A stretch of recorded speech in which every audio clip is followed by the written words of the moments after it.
देश के एक ऐसे हिस्से की कहानी जो अपना होकर भी अपने पास नहीं है। गिलगित बाल्टिस्तान क्यों नहीं है भारत के पास? देश के इस बेहद खास हिस्से में कैसे घुस गया पाकिस्तान? 70 साल से विकास की राह देख रहा है यह इलाका। दोस्तों, गिलगित बाल्टिस्तान भारत का अभिन्न अंग है, लेकिन फिर भी आज ये भारत के पास नहीं है। अंग्रेजों से भारत की आजादी को 70 वर्ष हो चुके हैं, लेकिन आज भी यह इलाका विकास की बाट जो रहा है, क्योंकि पाकिस्तान की ओछी हरकत के कारण यह इलाका ऐसे भंवर में फंस गया है कि यहाँ के लोग आज भी विकास से कोसों दूर हैं। उनकी कोई अंतर्राष्ट्रीय पहचान नहीं बन पाई है। ये क्षेत्र प्राकृतिक संपदा से भरा हुआ है। यहाँ लगभग 10 लाख लोगों की आबादी रहती है। ये पहाड़ खूबसूरत जगहों और हरियाली से समृद्ध है। इस जगह पर घूमने के बाद आपको कश्मीर की खूबसूरती भी फीकी लगेगी। गिलगित बाल्टिस्तान अगर आज आतंकवाद और पाकिस्तानी साजिश से पीड़ित नहीं होता तो यहाँ पर्यटन की अपार संभावनाएं हैं। गिलगित बाल्टिस्तान की खूबसूरत जगहों में शिगार घाटी आती है। ये घाटी बेहद खूबसूरत है। इसकी खूबसूरती को देखने पर्यटक दूर दूर से आते हैं। आपको बता दें कि शिगार घाटी को पहले शिगार नदी के नाम से भी जाना जाता है। अल्टिट किला गिलगित बाल्टिस्तान की सबसे पुरानी धरोहर है। कहा जाता है कि यह किला लगभग 1100 साल पुराना है। ये किला पूर्व में शासकों का घर हुआ करता था। हालांकि शासकों का नाम स्पष्ट नहीं है। खुंजा घाटी गिलगित से लगभग 3 घंटों की दूरी पर है। खुंजा घाटी गिलगित बाल्टिस्तान का एक पहाड़ी इलाका या घाटी है। ये 3 भागों में विभाजित है: ऊपरी हुंजा, मध्य हुंजा और निचला हुंजा।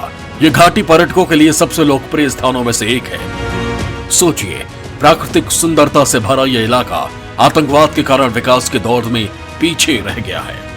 इसके अलावा यहाँ की जमीन भी बहुत उपजाऊ है, जिसमें मेवों की खेती होती है। इनके साथ साथ दूसरी फसलें भी होती हैं। प्राकृतिक रूप से इतना समृद्ध होने के बाद भी आज तक यहाँ के लोग वैश्विक विकास की मुख्य धारा में शामिल नहीं हो पाए हैं।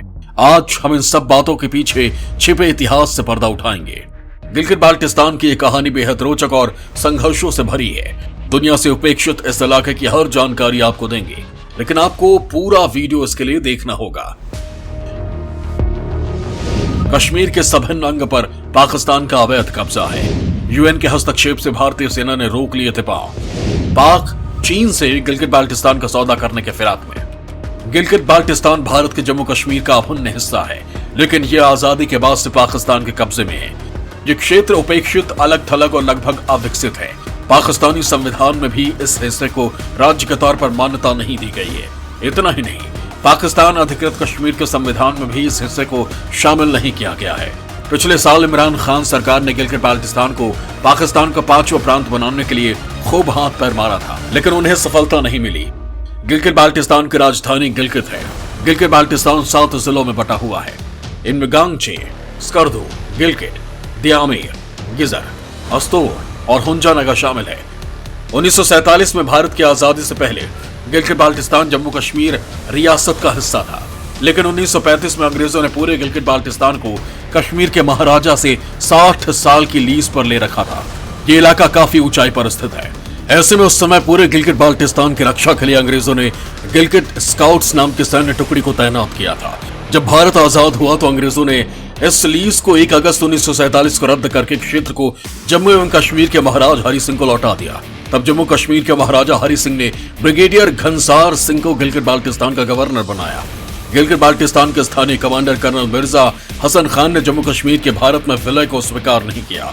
उसने अंग्रेज सैन्य अधिकारियों और अपने विश्वास पात्रों के साथ मिलकर गिलगित बाल्टिस्तान के गवर्नर घनसार सिंह को जेल में डाल दिया। इतना ही नहीं, उसने पाकिस्तान के साथ मिलकर गिलगित बाल्टिस्तान को पाकिस्तान में मिलाने का समझौता भी कर लिया। 2 नवंबर 1947 को विद्रोह के फलस्वरूप गिलगित में पाकिस्तानी झंडा फहरा दिया गया। पाकिस्तान ने तुरंत मोहम्मद आलम नाम के शख्स को यहाँ का सदर नियुक्त कर दिया। इस बीच जम्मू कश्मीर पर कबालियों के भेष में पाकिस्तानी सेना ने आक्रमण कर दिया। पाकिस्तानी फौज ने पुंछ नौशेरा के कई इलाकों पर अपना कब्जा जमा लिया। जब राजा हरि सिंह ने भारत के साथ समझौते पर हस्ताक्षर कर मदद की गुहार लगाई, तब भारतीय सेना ने कार्रवाई शुरू की। इससे पाकिस्तानी सेना को भारी नुकसान हुआ और वो पीछे हटने लगे। लेकिन इस मामले के संयुक्त राष्ट्र में चले जाने के कारण दोनों पक्षों ने युद्ध विराम का ऐलान कर दिया। इस कारण जिस हिस्से पर पाकिस्तान का कब्जा बना रहा वो आज पाक अधिकृत कश्मीर के नाम से जाना जाता है। फिलहाल पाकिस्तान आर्थिक संकट से गुजर रहा है। पाकिस्तान इस भुखमरी से बाहर आने के लिए कुछ भी करने को तैयार है। चाइना इसी मौके की तलाश में था। पाकिस्तान इस भुखमरी से बाहर आने के लिए गिलगित बाल्टिस्तान का सौदा चीन के हाथों करना चाहता है, लेकिन भारत की मजबूत स्थिति को देखकर अभी ऐसा करने की वो हिम्मत नहीं जुटा पा रहा है।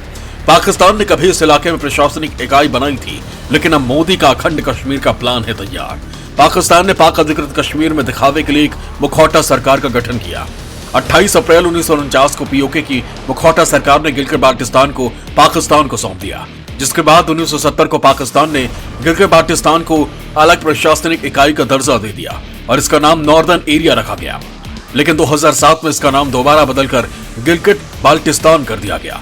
2009 में पाकिस्तान के तत्कालीन राष्ट्रपति आसिफ अली जरदारी ने एक आदेश जारी कर गिलगित बाल्टिस्तान में एक विधानसभा बनाने और गिलगित बाल्टिस्तान काउंसिल बनाने के आदेश दिए थे। 2009 के सरकारी आदेश को 2018 में बदल दिया गया और गिलगित बाल्टिस्तान के विधानसभा के अधिकारों को बढ़ाया गया। लेकिन प्रधानमंत्री मोदी ने सत्ता मिलते ही अखंड कश्मीर की योजना पर काम करना शुरू कर दिया और इसी वजह से उन्होंने 70 साल से कश्मीर में लागू उस धारा 370 को समाप्त कर दिया जो पाकिस्तानी एजेंडे का समर्थन करती थी। इसके साथ ही कश्मीर में ऑपरेशन ऑल आउट तेजी से चल रहा है। आतंक फैलाने वाले हर आतंकी को सजा मिल रही है।